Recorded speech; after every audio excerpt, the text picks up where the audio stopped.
En nuestra posteridad hay prosperidad. Dios busca una cultura y generación dispuesta a traer conciencia a los perdidos, cansados y quebrantados de corazón. ¿Harás brillar tu fe en medio de un mundo caído? Mientras nos acercamos más que nunca a la segunda venida de nuestro Señor y Salvador Jesucristo, en tiempos de desesperación y confusión, hagamos sonar juntos la alarma. Y ahora con ustedes, Pablo Azurdia.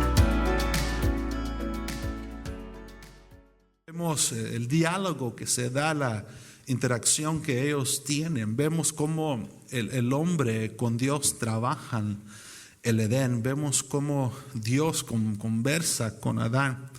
Vemos en la Escritura cómo Dios presenta a los animales al hombre, y el hombre se le da el deber de nombrarlos, de darle su nombre. Y aún quizás, la Escritura no dice, pero aún me atrevo a decir, quizás le da también su función a cada animal, o le da a conocer qué son, por la inteligencia, por el porcentaje de intelecto que Dios le dio al hombre antes de la caída. Y del capítulo 3 en adelante vemos cómo el hombre desobedeció a Dios.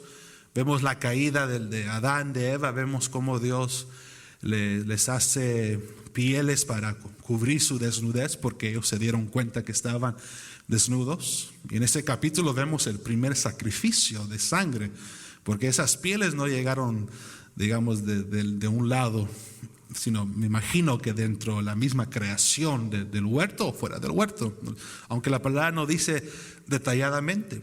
Pero vemos que la intención de Dios es formar al hombre en el Edén, desarrollar al hombre en el Edén, de llegar a la madurez, a poder ser buenos o un buen administrador. Porque encuentro en la Escritura que Dios le da al hombre dos funciones en cuestión del huerto del Edén. Y el primero es cultivarlo, y el segundo es administrarlo. Es la función, es el deber, es el mandato que el hombre recibe de parte de Dios, y le dice: serás un buen administrador y quiero que cuides de mi huerto. Ahora, el cuidar lo podemos asociar o lo podemos agregarle otros aspectos. El administrar el huerto también es disfrutar de aquello que Dios ha puesto en nuestras manos. Administrar el huerto es darle atención, ser detallista, poder nosotros darnos cuenta de los detalles, las cosas que Dios ha puesto en ese huerto para que el hombre lo desarrolle y el hombre ejerce. Ahora, cuando hablo del huerto, también tengo que reconocer de que Génesis 1, 26 al 27, acompáñenme a esos versículos. Vemos también que Dios declara unas palabras muy interesantes sobre los principios de su creación y el propósito o el origen del hombre. Capítulo 1, verso 26 dice lo siguiente: y dijo Dios: hagamos al hombre a nuestra imagen, conforme a nuestra semejanza, y ejerza dominio sobre los peces del mar, sobre las aves del cielo, sobre los ganados y sobre toda la tierra, y sobre todo reptil que se arrastra sobre la tierra. Verso 27. Creó pues Dios al hombre a imagen suya, a imagen de Dios lo creó, varón y hembra lo creó.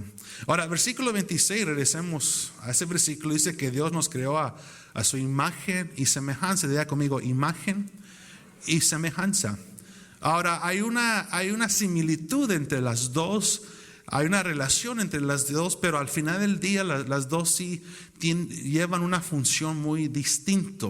Cuando se habla de la imagen de Dios, lo podemos asociar al germen de Dios, the DNA of God, lo que hemos adquirido de parte de Dios, la divinidad de Dios.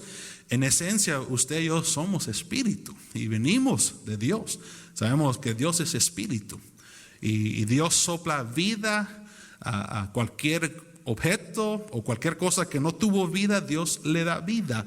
Entonces, cuando uno menciona la imagen de Dios, podemos asociarlo que formamos parte de la divinidad de Dios, formamos parte las células de Dios, si lo puedo poner de esa manera. Usted y yo, aunque uno no lo puede percibir en su totalidad, llevamos algo de Dios dentro de nosotros. Ahora, cuando se habla de la semejanza de Dios, uno puede decir es sinónimo a la imagen, pero en sí, cuando se habla de la semejanza de Dios, y nuestro pastor ha dicho esto en este mismo púlpito frecuentemente, cuando se habla de la semejanza de Dios, la semejanza es una decisión que cada quien desea tomar si quiere seguir los pasos de Dios. Una cosa es, por ejemplo, yo, ¿cómo le puedo yo decir? Llevo los genes de mi padre, no sé si se dieron cuenta, pues de lo calvo, pues es obvio. Uno ve de lejos, sí, es el hijo de hermano Otto, solo que doble porcionado, pero es el hijo de él. Pero la semejanza, lo relaciono es si yo llevo la misma, digamos, conducta que él. Si yo llevo los mismos anécdotas que él, los chistes, la gracia, no sé si me hago entender. Eso ya es querer aplicar, querer imitar, querer, digamos, ser igual como tal persona. Entonces, cuando se habla de la semejanza, lo podemos relacionar cuando Jesús llega a la vida de uno, le presenta la salvación eterna, aquella confesión llega, recibe a Cristo Jesús como su Señor y su Salvador y es salvo, pero el seguimiento es querer ser un discípulo o no. Entonces, el ser un discípulo es una decisión personal si uno decide tomarla. ¿Me hago entender en este día? Entonces, cuando hablamos de la imagen, pues, llevamos nosotros los genes de Dios, la divinidad de Dios. Cuando se habla de la semejanza, ya es una decisión personal si uno quiere imitar al Padre Celestial o al Hijo que anduvo aquí hace 2000 años. Esa semejanza es muy distinto. Y el tercer elemento o el tercer derecho que tenemos usted y yo en este día es dominio. Diga conmigo, dominio. Ahora, el dominio también es una decisión, puede ser una fortaleza, puede ser un lujo o puede ser, digamos, una debilidad para uno. El dominio es de tomar control de las circunstancias alrededor, poder huir de la tentación. Como dice Pablo a Timoteo, 2 Timoteo 2:22, dice Pablo, huye de la tentación. Y entonces eso se requiere tener dominio propio. Eso se requiere estar disciplinado, entender de que tenemos algo llamado autoridad que debemos de ejercer usted y yo. Ahora, ¿por qué le digo yo esto sobre la imagen, semejanza y dominio?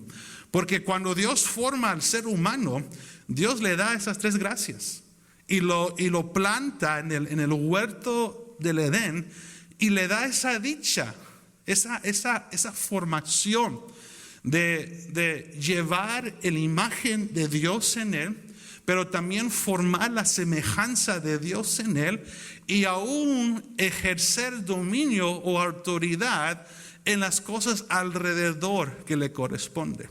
Ahora, yo pregunto hoy en día, ¿cuántos de nosotros ejercemos dominio sobre las cosas que nos pertenecen? ¿Cuántos de ustedes administran lo que Dios ha puesto en sus manos? ¿Cuántos de nosotros hemos estado dándole seguimiento a la semejanza de Dios? Porque la imagen, y le voy a preguntar, porque usted ya lleva una parte de Dios dentro de usted. Pero la semejanza y el dominio es algo que debemos día y noche trabajar en nuestra vida espiritual. Poder ser un buen cristiano, en otras palabras, disciplinarnos a buscar el rostro de Dios, disciplinar el cuerpo, disciplinar el alma, disciplinar el espíritu, a alinearse a la voluntad de Dios. Entonces Dios le da esa dicha o esos elementos al hombre y lo establece en el huerto. Y como le decía hace poco, el propósito por la cual Dios puso a Adán en el huerto era para desarrollar en él o madurar en él los beneficios que Dios le había otorgado. Para crecer en Adán el propósito o lo que Dios pudo proyectar o percibir en un futuro. Ahora, Esto va a quedar entre comillas, pero hay una enseñanza que nuestro apóstol dio directamente a los pastores sobre esto, sobre el Edén. Pero me llamó algo brevemente una losita que mencionó y dice que creo que Dios cuando puso a Adán, cuando puso al hombre, era para desarrollarlo como la escuela, el lugar de crecimiento. Y cuando Dios puso a Adán y cuando Dios establece el árbol de la vida y el árbol del conocimiento del bien y mal, aunque la palabra dice que le dice a Adán, no te acerques a esos dos árboles ni los vayas a tocar, porque el día que tú comas de esos árboles serás quitado, digamos, del huerto. Entonces vemos de que si Dios puso esos dos árboles intencionalmente, los puso por una razón.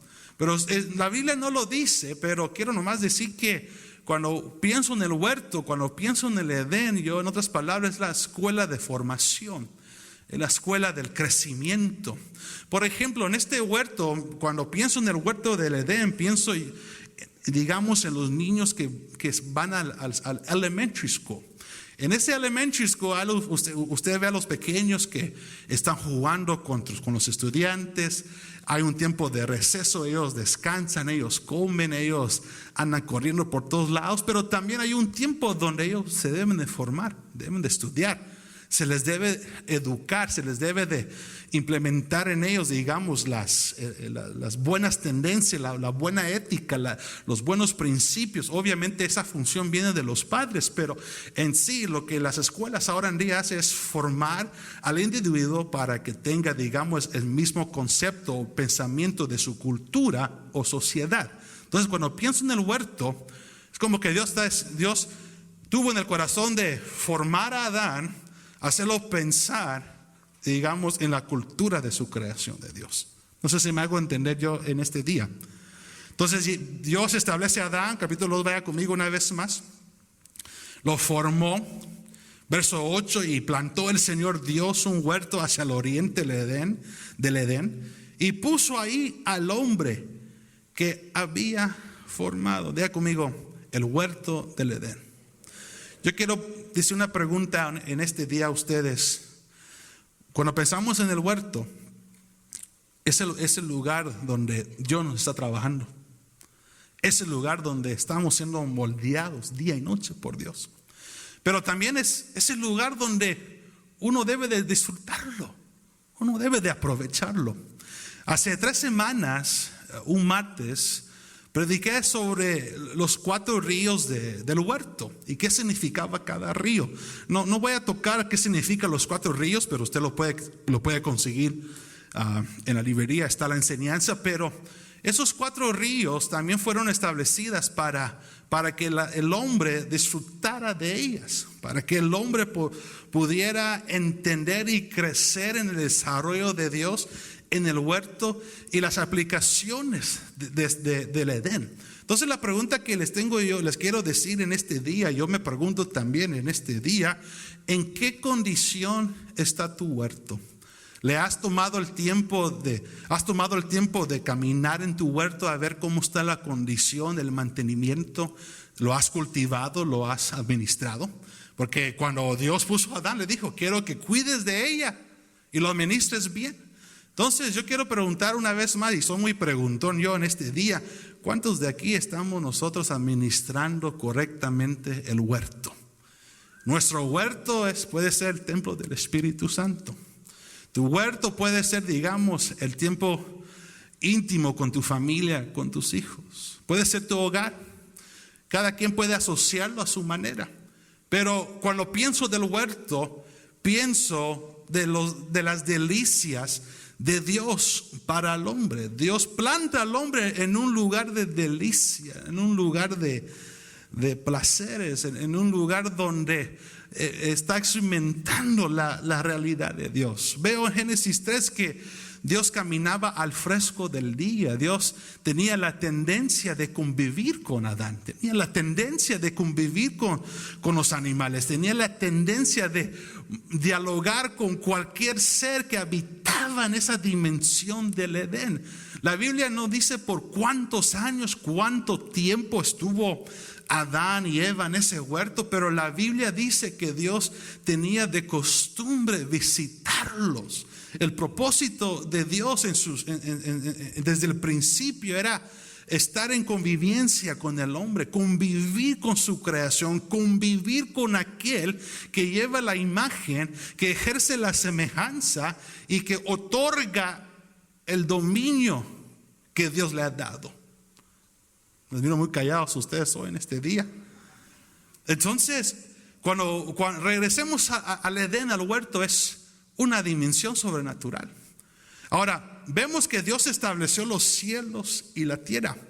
Pero cuando se habla del huerto del Edén, la Biblia no dice, bueno, los teólogos dicen que el huerto estaba ubicado en una región ahora que conocemos como Mesopotamia, por Irak, por esa región. Cuando pienso en el huerto de Edén, lo pienso, digamos, en un lugar que está fuera de estas tres dimensiones, porque no es de casualidad que después de la caída del hombre Dios pone a un querubín y una espada rodeando, digamos, a la entrada del árbol del bien y del mal y de la vida.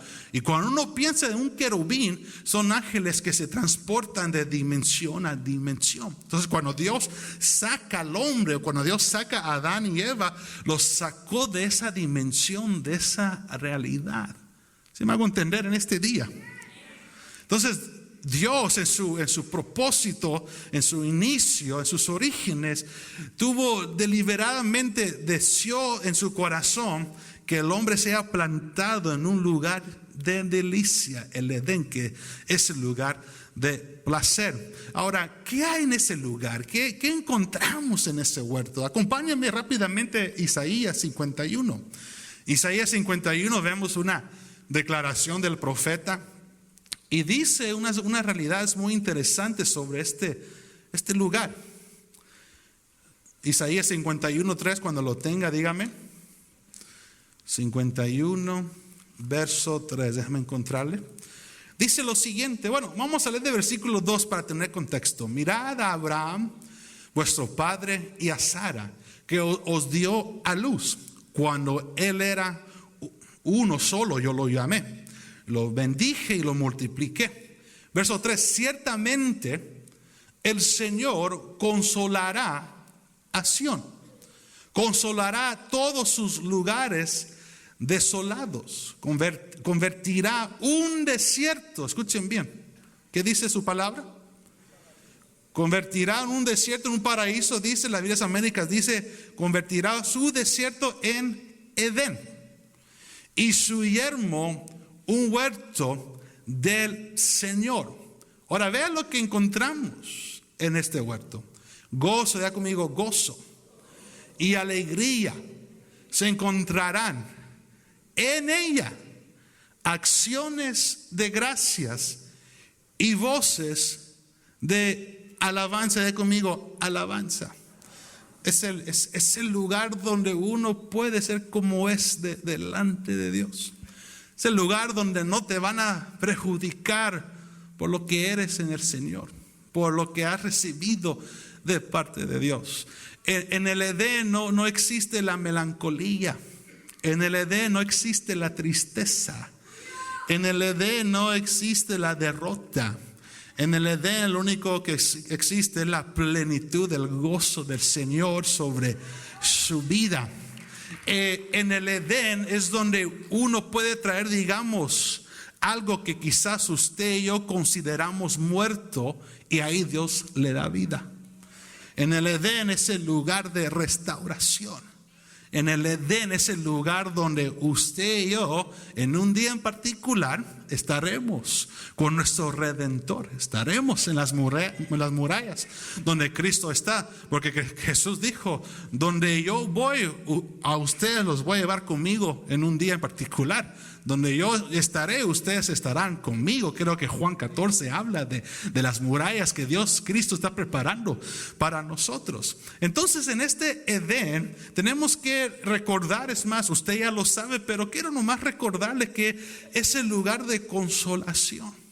Es el lugar donde recibimos el consuelo de Dios. Recibimos, digamos, el abrazo de Dios, donde la protección divina llega sobre tu vida, y quizás las circunstancias las que estás viviendo son tan duras, pero en medio de esa tribulación, en medio de esa tormenta, sientes la paz de Dios.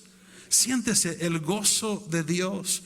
Quizás te están vituperando, te están levantando falso testimonio de ti, pero en todo eso uno siente que Dios lo está consolando, que Dios lo está cuidando, que Dios lo está protegiendo. Es el lugar de delicia, es el lugar de gozo y alegría. Ahora, digo esto porque cada vez que nos congregamos, cada vez que llegamos a este lugar, o cada vez que uno le da tiempo personalmente a Dios, nosotros queremos imitar esa realidad. Cuando uno habla con Dios, lo que estamos haciendo en sí es querer acceder a esa dimensión, querer acceder a esa realidad con Dios, querer por lo menos recibir unas gotas del Edén, recibir, digamos, el río del Edén. Los miro muy callados hoy en este día. Repito de nuevo. Ciertamente el Señor consolará a Sión. Sión es su iglesia, es el pueblo de Dios, es la ciudad de David. Nosotros formamos parte de ese pueblo a través de la fe. Venimos de los lomos de Abraham.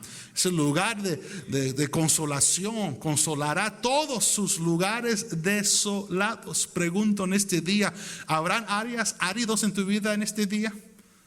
Ríos secos en este día, lugares donde quizás ya no está fructificando, multiplicándose. Nomás contéstelo en su corazón, y si estás batallando en eso, bueno, regresa a tu Edén, regresa al jardín, regresa al huerto, porque ese huerto no lo vas a hallar ni lo vas a encontrar en esas tres dimensiones. Lo vas a encontrar en la realidad de Dios, cuando uno accede a la realidad de Dios. ¿Cuántos dicen amén? Ahora, Isaías 58, ahora acompáñenme unos capítulos más adelante. Isaías 58, 11 también dice lo siguiente. Cuando lo tenga, dígame. Y el Señor, vea esto, y el Señor te guiará continuamente. Saciará tu deseo en los lugares áridos, donde no hay supuestamente esperanza. Ahí Dios interviene. Donde dijiste, yo no creo que Dios va a intervenir a mi favor, no creo que me va a sacar de tal circunstancia, no creo que voy a ver la mano de Dios, porque piensas que ya la esperanza te ha decaído, estás equivocado. Ahí Dios responde, ahí Dios manda provisión, ahí Dios sacia tus deseos. Hay un verso, hay un salmo que dice: deleítate en el Señor y Él cumplirá los deseos de tu corazón, dice el salmista. Entonces quiero recordarle lo que dice el profeta en este versículo: el Señor te guiará continuamente, saciará tu deseo en los lugares áridos y dará vigor a tus huesos. Serás como huerto regado y como manantial cuyas aguas nunca faltan. Ahora, este versículo me hace recordar de los 4 ríos que toqué hace poco, pero había un río en particular en el huerto que se llama el río Tigris. Y el río Tigris significa corriente fuerte, un río con fuerza. Y cuando pienso de un río con fuerza, lo asocio a un hijo que quizás ha llegado a una decadencia espiritual, se siente fatigado, no tiene fuerza, pero ese río, si uno entra a ese río y sumérgese en ese río, va a recibir el ánimo de Dios, va a recibir nuevas fuerzas de Dios. Es lo que encontramos en Daniel capítulo 10, 4. Dice que Daniel se encontraba en el río Tigris y de repente tuvo una visión, vio una prefigura de Cristo, vio la belleza de Dios, y ahí fue donde él recibió ánimo, recibió fuerza. Eso lo puede encontrar a su tiempo, pero se menciona de ese río en particular donde Daniel estuvo, y se encuentra ese río en el huerto. ¿Cuántos de aquí hemos llegado cansados en este día?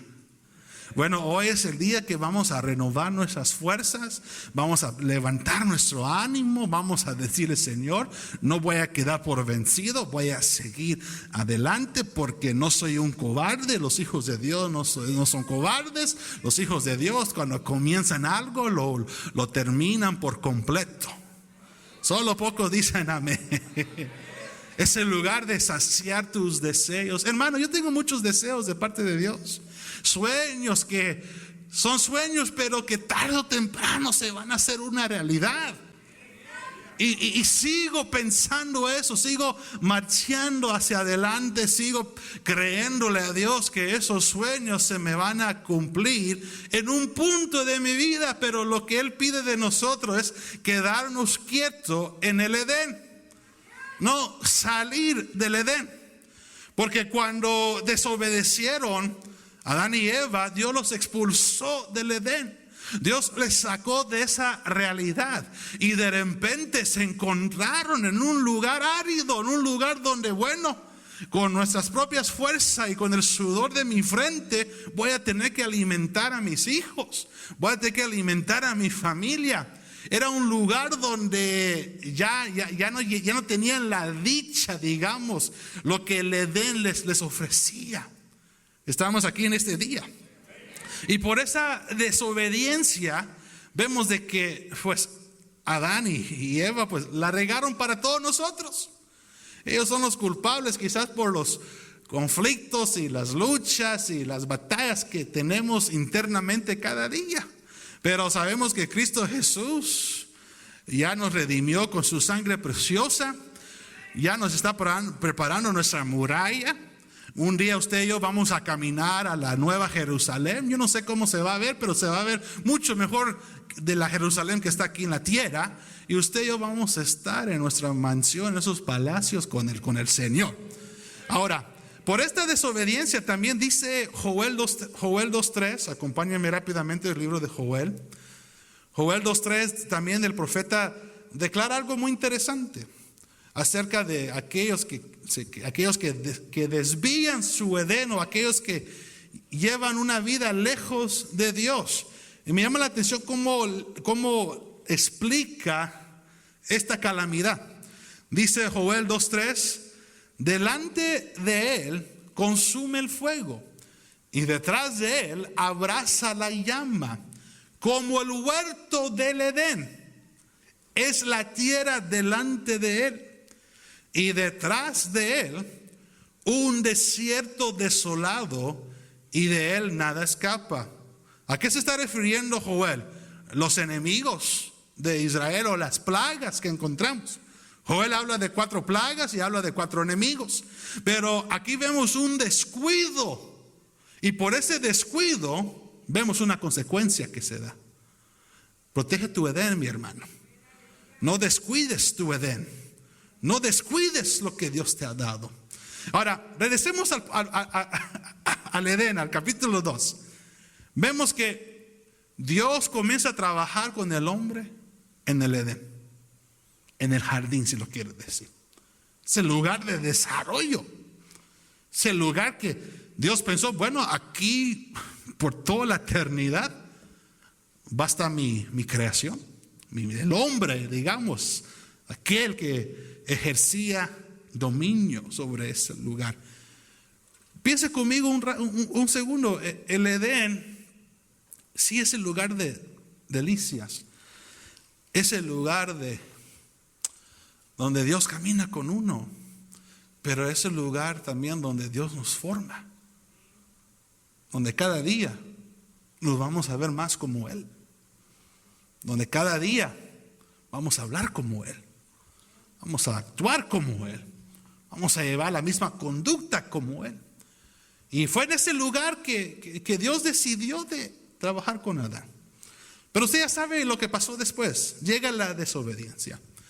Ahora veo yo en la escritura que pasaron los años, hasta que Dios dijo, como que tengo que ahora yo llegar personalmente con ellos, porque ya les di la ley y todavía la están regando.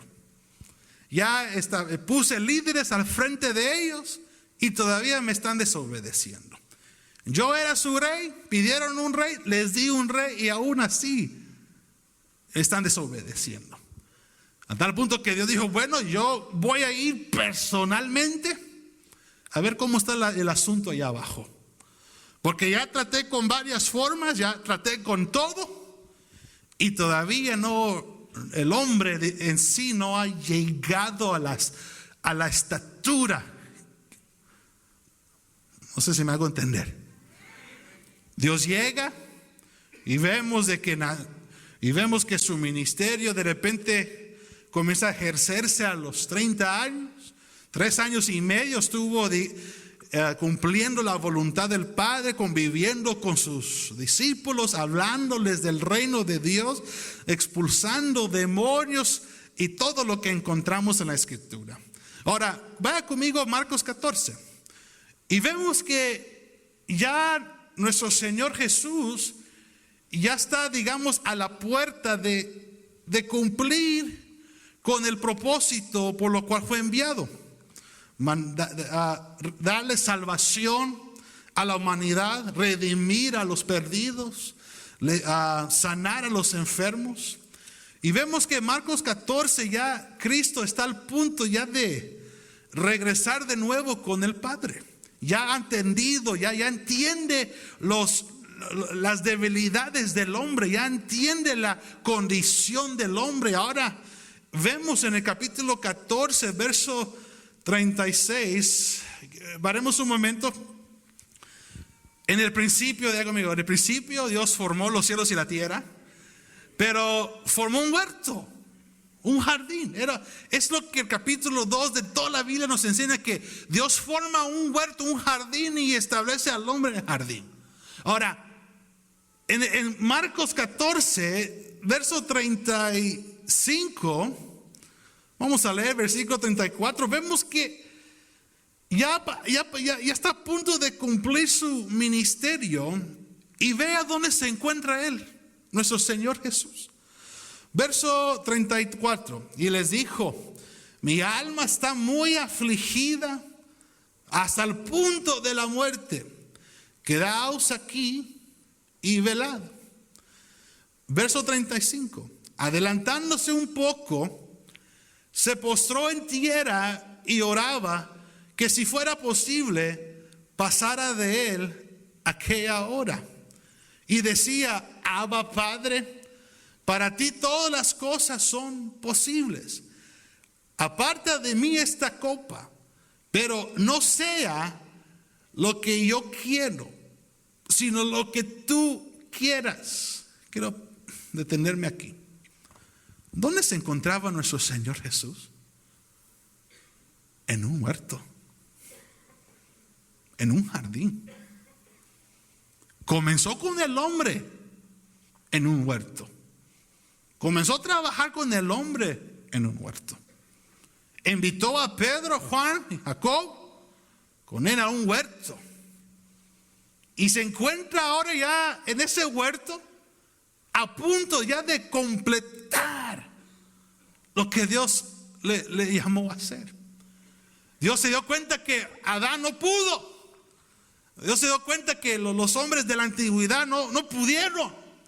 Aún las leyes que los ángeles les dio a Moisés, al pueblo de Israel, nadie pudo. Entonces Dios dijo, pues yo tengo que venir personalmente, tengo que descender, tengo que entender al hombre. Pero al final encuentro que ya estando el verbo encarnado, se encuentra ya en un huerto, igual como comenzó Dios desde el principio. Dios caminó con Adán en el huerto. Y ahora Jesús, Dios mismo, está caminando en el huerto de Getsemaní con sus hijos. No sé si me hago yo entender. Lo que Dios inició, lo va a terminar en la manera como comenzó. No sé si me hago entender. Verso 36, y decía: Abba, Padre, para ti todas las cosas son posibles. Aparte de mí esta copa, pero no sea lo que yo quiero, sino lo que tú quieras. Ya conmigo, obediencia. ¿Qué quiero yo decir con esto? En el huerto, ahí uno cumple la obra que Dios le mandó a hacer. Tú comienzas la obra en el huerto, pero lo terminas en el huerto. Vas de jardín a jardín, pero todo ese tumulto en medio lo vamos tarde o temprano quizás pasar, pero vas a terminar en ese mismo jardín. Ahora, en este huerto es el lugar de delicias conmigo, es el lugar de delicias, es el lugar donde uno recobra fuerzas, es el lugar donde uno accede a las aguas en abundancia. Es el lugar de gozo, alegría, consolación, comunión, conversión, todo lo que les acabamos de hablar hace poco. Pero en este huerto es el lugar donde uno termina la buena obra. Y se lo voy a comprobar, porque Juan 17, vaya conmigo, Juan 17. Ahora Juan nos da encima, gives us a better insight, nos da una vista más profunda en el diálogo que tuvo Jesús con el Padre cuando se encontraba en el huerto de Getsemaní. Y Juan 17, vamos a ver versículo 2. Dice: por cuanto le diste autoridad sobre todo ser humano, para que dé vida eterna a todos los que tú le has dado. Y esta es la vida eterna, que te conozcan a ti, el único Dios verdadero, y a Jesucristo a quien has enviado. Pero verso 4 me llama la atención.